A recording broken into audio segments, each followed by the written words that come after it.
Et le marché new-yorkais termine la semaine sur une note hésitante. Les investisseurs s'interrogent sur la stratégie de la Fed. Beaucoup d'incertitudes, les investisseurs le savent. La réduction du programme de soutien à l'économie des États-Unis est imminente et la diminution du montant de cette aide reste en suspens et continue d'alimenter les spéculations.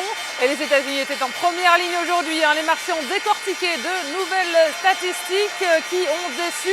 Finalement, la reprise économique semble un peu plus lente qu'espéré. La déception vient du secteur de l'immobilier, un secteur particulièrement surveillé par les investisseurs. Les mises en chantier de logement sont sorties légèrement inférieures aux attentes et l'indice de confiance des consommateurs ressort lui aussi légèrement au-dessus des attentes. Et la productivité du deuxième trimestre, en revanche, est meilleure qu'espéré. Du côté des valeurs, Dell est en légère hausse. Le titre est toujours au cœur d'une bataille boursière. Il continue de subir la crise du PC. Il a publié des résultats trimestriels moins mauvais que prévu. Et par ailleurs, l'investisseur Carl Icahn a dévoilé aujourd'hui 12 candidats avec lesquels il voudrait faire remplacer le conseil d'administration existant.